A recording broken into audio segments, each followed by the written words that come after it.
Okay, ito, pag-uusapan natin ngayon, una, itong si Erwin Tulfo. Kasi po may mga nagkalat ngayon na video patungkol sa kanya na binabanatan niya dati itong si Riza Hontiveros. Tapos lately, nag-a-appreciate siya kay Riza Hontiveros, di ba? Na meron raw mga magagaling na mga senador kagaya ni Hontiveros. Dati rin naman, may video akong ipapakita sa inyo na binabanatan niya si Hontiveros. Nakakatawa nga eh. Okay? Yan, si Erwin Tulfo ang una nating pag-uusapan patungkol dyan sa sinabi niya na out of order raw itong ginawa ni Marcoleta. Pag-usapan din natin yan. At heto, sinabi pa niya na sa Senado ngayon, 16 raw ang hindi lawyer. O kasama na siya dyan. O naiinsulto raw yung 16 na lawyer. Baka ikaw lang ang nainsulto. Mamaya, pag-usapan din natin yan. At heto, si Jinggoy Estrada, Senator Jinggoy, rumesback na rin kay Erwin Tulfo. Nagsagutan ang dalawa. Mamaya, ipapakita ko sa inyo ano yung sagutan nilang dalawa, okay? Last but not the least, ay itong pahayag ni Senator Amy Marcos. Bigyan natin ng reaksyon kasi may point itong si Senator Amy Marcos patungkol po doon kay Tito Soto. Okay, mamaya abangan nyo yan kasi mainit yan na ano. Pero bago ang lahat guys, paki-like at saka paki-share itong video natin para kakalat ito sa taong bayan, okay? Sa mga hindi pa nakasubscribe, subscribe na po kayo. Libre lang ang mag-subscribe, walang bayad yan. Updated pa kayo sa ating mga trending na mga balita, okay? Heto po, itong si video kung saan itong si Tulfo ay ngayon, tinatanong siya na meron namang mga ano dyan eh, sabi ni Tulfo, meron namang mga magagaling na mga senador yan, kagaya ni Hontiveros. Yun pala, binabanatan niya dati si Hontiveros. Ito po yung video. Panoorin ninyo. I can suggest Senadora Risa Hontiveros. Marami mga magagaling dyan. Ano muna Dati natin? akala ko pa mga senador matatalino. May mga bobo rin. Ulit, kasi mahina yung volume kanina. Dito, ito, malakas. I can suggest Senadora Risa Hontiveros. Marami mga magagaling dyan. Dati akala ko pa mga Ito, 2018. Anong sinabi niya kay Hontiveros noong 2018? senador matatalino. May mga bobo rin pala mga utang ina. Oo. Diyos ko po, kahapon nandoon yung dalawang pinakabobo sa Senado, nandoon sa hearing. But anyway, tira ka ng tira, Senador Trillanes. Ngaw-ngaw ka ng ngaw-ngaw at ngak-ngak ka ng ngak-ngak, Senadora Hontiveros. Makinig kayong dalawa ha. Pag-uuntugin ko mga ulo niyo mga bubas kayo eh. Chairwoman Risa Hontiveros, ayaw niya raw magsalita tayo ng BOSSING. Patunayan mo muna na may plunder, bossing, okay? The word BOSSING, I heard, is definitely not part of the language you use in these Pumalag si Hontiveros na tinawag siya ng bossing ni Erwin Tulfo. Dati ito ha, 2018 ito, nag-away silang dalawa. hearings. Thank you, Mr. Chair. Sabihin mo lang bossing, ang dami pang BOSSING. Ipalo ko sa ulo mo yan. Radio commentator yan ha, si Erwin Tulfo, na binanata niya si Hontiveros. Okay. Kung ano-anong mga sinasabi niya tungkol kay Hontiveros na bobo, di raw matalino. I can suggest Senadora Risa Hontiveros. Pero ngayon, 2026, I can suggest Riza Hontiveros dahil magaling raw. Ano ba talaga? Marami mga magagaling dyan. I can suggest Maraming mga magagaling dyan. So ito yung comment ko dyan. Ikaw kasi, Erwin Tulfo, sa totoo lang ha, ito yung reaction ko sa'yo. Magaling ka lang sa ano, sir? Sa radio commentator. Ito, lesson ito ng mga taong bayan. Bakit binoto nyo itong si Erwin Tulfo? Wala namang utak talaga si Erwin Tulfo. Magaling lang siyang bumanat. Daldal ba? Madaldal lang siya. Pero, when it comes to sa batas natin, lagi siyang napapahiya kay Marcoleta. Kaya palag na palag siya. Wag kasing magsalita ng patapos. Sinabi mo ngayon na si Riza Hontiveros, recommendation mo na magaling siya na senador. Pero ano yung sinabi mo dati? So wala ka ng prinsipyo niyan. Ito yung type of mga senador na kitang-kita mo talaga na plastic. Yan ang pinaka-best na ma-describe ko kay Erwin Tulfo. Plastic na pagka-senador. Kasi, bakit ko nasabing plastic siya? Alam mo namang hindi ka aligned with the principles ni Hontiveros pero pinipilit mo talagang i-align kasi ngayon, minority kayo. Yan ang problema sa mga taong madaldal. At the end of the day, mabubuking ka sa mga pinagsasabi mo noon. Ito ngayon, kumakalat ito ngayon sa social media. Napahiya siya. Napahiya siya dito eh. Okay? Ito pa ang isang sinabi niya. Ano natin ha? Erwin na sinabi niyang out of order. Ito, yan. Sinabi niya ito ha. Dito siya pumalag kay Senator Marcoleta. Sabi niya, out of order pa ba yung magsasabi ng totoo? Kasi nung sinabi po ni Senator Marcoleta na yan ang problema kung wala tayong background sa batas, nasasaktan siya doon. Bakit ka man masasaktan, Erwin Tulfo, na totoo man na wala kang background sa batas? Sabi mo, ad hominem, ad hominem. Katotohanan naman yan. Diba? Pasalamat ka kayo na nandyan si Senator Marcoleta para pangaralan kayo kung ano yung nasa batas. It's only that, magkahiwalay kayo ng ano ngayon, minority, majority. Hindi nyo matanggap. Kasi mas inuuna ninyo ang ulo ninyong malaki na sa pamumulitika. Kasi alam ninyo, kapag masusunod itong teleconference na ito, na batas na ito, sina Bato makavote na sa impeachment. And this is very important na irespeto natin itong sina Bato na colleagues ninyo. Kasi senador yan, irespeto natin ang senador. Like what other people respect you. Di ba? So, si Bato ay may karapatang bumoto sa impeachment kasi binoto yan ng taong bayan. Hindi naman yan natatalo. Sabi pa ni Erwin Tulfo, diniretso ko na lang kasi nanonood yung taong bayan. And the only way to explain it to them, ika nga, is diretsahan. Yeah, in-explain mo nga. Pero sometimes, sa sobrang direkta kang nagsabi, sometimes sablay. Yung bang tipong radio commentator ka man, na you speak a lot without even thinking kung ano yung resulta sa mga pinagsasabi mo. O tingnan nyo yung sinabi mo dati na sometimes we have to bend the law. Malaking kahihiyan yung ginawa mo. Siguro later pag yung natulog na siya sa kanyang katre, mali pala yung ginawa ko. Sabi pa niya dito, simple, itagalog mo para mas maraming makaintindi ng mga kababayan natin. Akala ko ba, US citizen? Hindi ka pala. Yan ang problema sa atin kasi ang dinidebate mo ay yung English at Tagalog. Hindi na natin nakukuha yung argumento ni Marcoleta. Whether it be Tagalog or English, kung nakakaintindi ka, pinapaliwanagan ka, doon ka sa argumento, yung point ng inyong debate. Ang hirap sa inyo, kapag matalo kayo sa debate, magwo-walk out kayo na parang bata na iiyak. Yan ang problema eh. Ay nako. At sa totoo lang naman, it's not out of order. Nasabi niya, si Marcoleta raw out of order. Hindi. Naunawaan namin yung kay Senator Marcoleta. Pinaintindi kayo ni Marcoleta na meron siyang alam na hindi pa ninyo alam, na pinangaralan kayo na hindi ninyo matanggap-tanggap. Yun ang katotohanan. Heto pa. Itong si Erwin Tulfo muna ang ating pag-uusapan ngayon ito yung reasoning niya. Kasi nandadamay na siya ng ibang mga senador. Bakit ko ba nasabing nandadamay siya? Ito yung sinabi niya. Do you think sina Camille at Mark Villar hindi tinamaan? Kasi hindi man lawyer si Mark Villar at si Camille. Parang dinamay niya si Camille at si Mark. Kasi tahimik lang itong dalawa eh. Pero majority siya.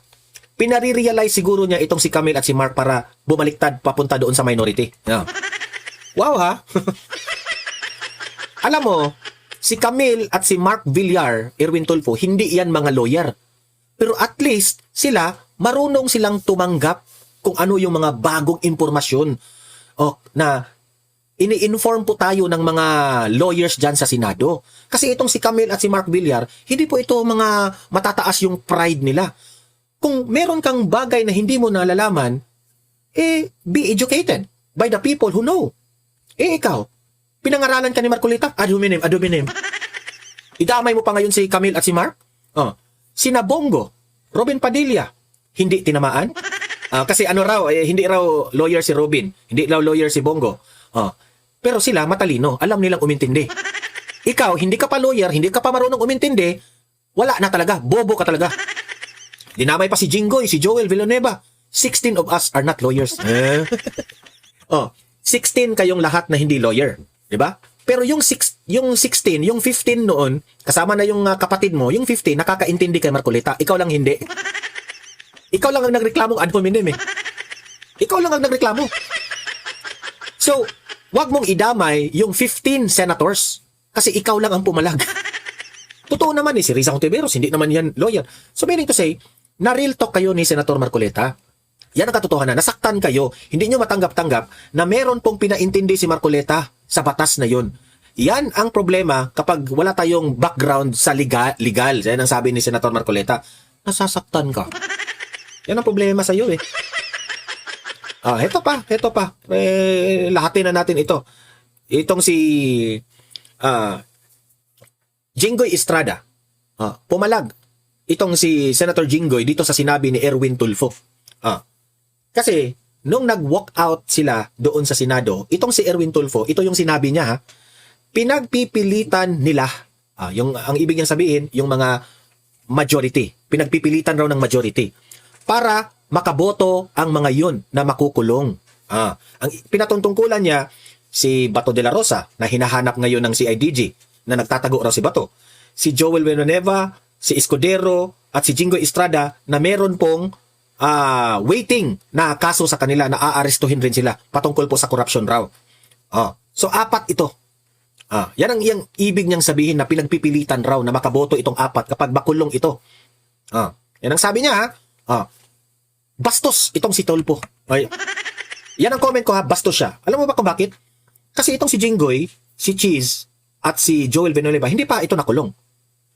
Pero, the way na magsalita itong si Erwin Tulfo, parang gusto niyang makulong na itong 3. Na para bang ina-assume na niya na makulong itong 3. Di ba baboy at bastos rin ang ginawa niya? Di syempre, itong si Senator Jinggoy Estrada, pumalag. Sabi ni Senator Jinggoy Estrada, sigurado na ba siya? Ibig niya sabihin ni Senator Jinggoy, si Erwin Tulfo, sigurado na ba siya na makukulong kami? May contact na siya sa korte? Kasi nagmamagaling itong taong to eh. Hindi naman lawyer. Diba? Yan ang punto ni Jinggoy Estrada. Sigurado ka na ba, Erwin Tulfo, na makulong itong mga taong ito? Paano mo nasabi? Party ka ba sa script writing ng administrasyon? Hindi, nagtatanong lang ako, ha, kung party ka ba sa script writing. Kasi parang iniinsulto mo yung mga colleagues mo dyan sa Senado.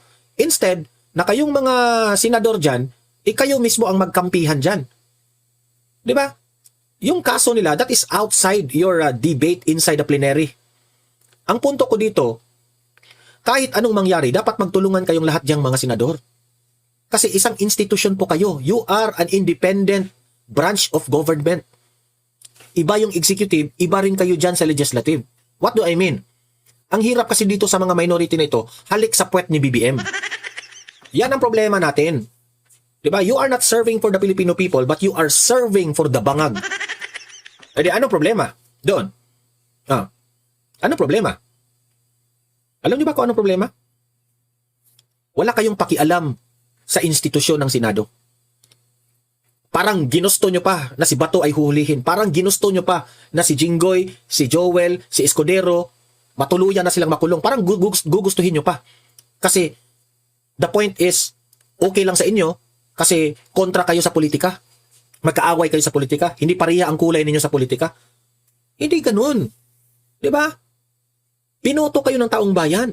Itong mga taong ito, itong si Jinggoy, si Cheese, si Joel, na tinitira ngayon ng administrasyon, dapat nating respetuhin itong 3. Kasi meron ring mga taong bayan na bumoto dito sa 3, pati itong si Senator Bato.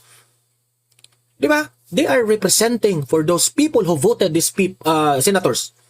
So meaning to say, kung ilalaglag mo ang isang senador sa Senado, parang nilalaglag nyo na rin yung mga bumoto kay Jinggoy, bumoto kay Cheese, bumoto kay Joel at ni Senator Bato. Di ba? Yan ang problema mo, Erwin Tulfo. Wala ka kasing alam eh. Bakit nyo kasi pinapanalo pa ito? Dahil sa pangalan? Wala naman itong track record itong taong ito. Yan ang problema. Yan ang talaga ang problema natin. Kaya, next time, lesson ito sa lahat ng mga bumoto kay Erwin Tulfo. Yung mga Tulfo na yan, hindi na yan bagay dyan sa Senado. Isa lang sila sa magpapagulo sa Senado kung tutuusin. Alam nyo ba, sa totoo lang, ang kailangan ngayon ng Senado, magkaisa. Magkaisa dapat ang kailangan ng Senado. Ito yung bakit ko nasabi na itong, unahin na lang muna natin itong kay Senator Aimee kasi may point itong kasi Senator Aimee. Unahin na lang natin itong kay Senator Aimee na sinabi niya na nung panahon na si Soto ay pumalit kay Escudero bilang Senate President, natanggap nila. Hindi nila binaboy ang Senado, kundi tinanggap nilang kanilang pagkatalo na minority sila. Ito yung ipapakita ko sa inyo. Ayan. Ang sabi ni Senator Aimee, noon naman, natalo kami. Which is yung si Escudero nalaglag, si Senate Soto yung Senate President Soto yung pumalit. Hindi kami bumoto kay Senator Tito Soto. Wala namang umalma eh. Quiet lang kami. Kahit tinanggal lahat ng aming komite, ayos lang. Example, si Marcoleta, na chairman sa Blue Ribbon Committee, tinanggal, pinalitan ni Lacson. Wala, ayos lang. Walang problema si Marcoleta. Tinanggap. Nagpasalamat pa rin kami kasi naniniwala kami sa proseso. Yan ang sabi ni Senator Aimee. Kasi, hindi sila nagalit kasi okay. Kung meron pong kudita, iba na ang Senate President, this is still a process and this is a democracy na dapat nating sundin. Walang problema. Hindi kami kapit-toko sa posisyon. Di ba? Bakit ko nasabi dyan? Kasi parang umiiyak sila ngayon na hindi nila matanggap na hindi na si Senate President Soto ang leader ngayon sa Kamara. I mean sa Senado. Hindi na. Tapos ngayon, pinapalitan na si Ping Lacson sa Blue Ribbon Committee. Pero ngayon, bakit ganito? Hindi naman to nangyari dati. Kasi there is a big difference dito sa dalawa. Noong si Escudero ay nilaglag nila, pinalitan nila ni Tito Soto, walang gulo. Mahinahon ang transisyon. Accepted ng minority na they are minority. They don't have the numbers. Ang masusunod, ang majority. Tanggap natin yan. Tanggapin natin. Sila ang masusunod. Ngayon, nung panahon na si Soto ang Senate President, so nag-iba na yung mga komite, di ba? Si Marcoleta, na dating Blue Ribbon Committee Chair, pinalitan siya ni Lacson. Nare-realize siguro ng mga miyembro ng mga senador na walang nangyari. Si Lacson, ang investigation niya sa flood control, paikot-ikot lang. Ang clamor ng taong bayan na si Martin Romualdez at si Zaldico at si Bongbong Marcos dapat investigahan, ma-involve dito sa Blue Ribbon Committee na investigasyon. Kasi si Zaldico na mismo ang nagsabi, involved Sandro Marcos, Liza Marcos, Martin Romualdez, pati yung Pangulo. Galit ang tao nung narinig nila yung sinabi ni Zaldico. At dapat naman nating imbestigahan at papaniwalaan si Zaldico kasi he has the credibility na malaki po ang kanyang ambag doon sa House of Representatives nung time na siya yung parang right hand ni Martin Romualdez. Di ba? So yun ang point. Paikot-ikot lang si Lacson. Meaning to say, nasira ang imahe, nasira ang credibility ng Senado nung si Lacson ang Blue Ribbon Committee. Why? Walang napapanagot na tama. Nakita ng taong bayan na parang takot si Lacson imbestigahan yung mga big fish. Ang dami niyang reason. Martin Romualdez raw, parliamentary courtesy, hindi dapat imbitahan. Magsigi ka pa ng parliamentary courtesy? So sino ang rerespetuhin mo? Ang taong bayan? O si parliamentary courtesy na si Romualdez? Sino ang mas importante sa'yo, Ping Lacson? Si Martin Romualdez o yung taong bayan? Diyan pa lang, mali ka na. Yan ang hindi nagugustuhan ng taong bayan. So, ang mga senador ngayon, nagkaroon sila ng realization. Okay? Nagkaroon po sila ng realization to the point na dapat na nating palitan itong si Si Ping Lacson. Kasi wala namang nangyayari. O kaya, nagkodita, dapat nating tanggalin si Soto kasi ang nag-appoint kay Lacson, si Soto. So, tinanggal si Soto. Pinalitan ni Senator Alan Peter Cayetano. So, ngayon na pinalitan ito ni Senator Alan Peter Cayetano, kayong mga minority, you have to respect Senator Peter Alan Cayetano. You respect him. The way we respected Soto. Diba? Kahit maraming galit kay Soto, okay, sige, you continue. Hindi nag-walk out ang dating minority. So, anong ibig kong sabihin? Hayaan nyo muna na tumakbo itong leadership ni Senate President Cayetano. Tingnan natin kung ano ang mangyayari sa Blue Ribbon Committee. Kasi, kung hindi nila ma-invite itong si Martin Romualdez, Zaldico, o kung sino pa mga big fish dyan sa flood control, kung hindi natin ito ma-invite under the leadership of Alan Peter Cayetano, babatikusin natin si Senator Alan Peter Cayetano. Ganon rin yan. Hindi man effective si Soto, di palitan natin ni Cayetano. Ngayon na si Senator Alan na ang Senate President, hintayin muna natin kung kaya ba niya itong Blue Ribbon Committee. Sino yung Blue Ribbon Committee Chair ngayon? Sino? I think si Pia ba o si Loren Legarda? Vice Chairman si Marcoleta. Tingnan natin if kaya nila ito. I forgot kung sino yung bagong chairman ng Blue Ribbon Committee. Hayaan ninyo. May point kahit ako, galit ako sometimes dito kay Senator Ivy, pero tama, may point itong sinabi niya. Nirespeto namin yung panahon ni Soto. Sana naman kayo ngayon, rumispeto rin kayo. Gano'n na ba kababoy ngayon ang Senado? Isa pa itong si Kiko Pangilinan. Matalo mo sa debate, isigaw-sigaw kagad. Alam niyo ba kung ano yung argumento ng mga pulahan, itong mga loyalista at tilawan? Si Miriam Defensor nga, dati sumisigaw rin si Miriam Defensor. Bakit ngayon? Very sensitive kayo kapag sisigaw si Kiko Pangilinan. Ito ha, pasensya na ha, bagay kasi ni Miriam Santiago sumigaw, kasi matalino. Pero ito si Kiko Pangilinan na sumigaw-sigaw, sa Bisaya pa, hilas. Hindi bagay sa kanya na magsigaw-sigaw na wala namang utak. Yan ang point. Pangalawang point, hindi naman sumisigaw si Miriam Defensor sa kapwa niya, senador. Ang sinisigawan niya, yung mga invited dyan sa Senado na mga pasaway, na mga korap. Remember? Nung sino yung, yung babaeng malaking, pork barrel queen? Di ba anong ginawa ni Miriam? Sinigawan niya yung mga resource person na mga, pasaway talaga, yung mga korap. Mga resource person po ang mga iniimbestigahan dyan sa Senado, yung sinisigawan ni Miriam Defensor.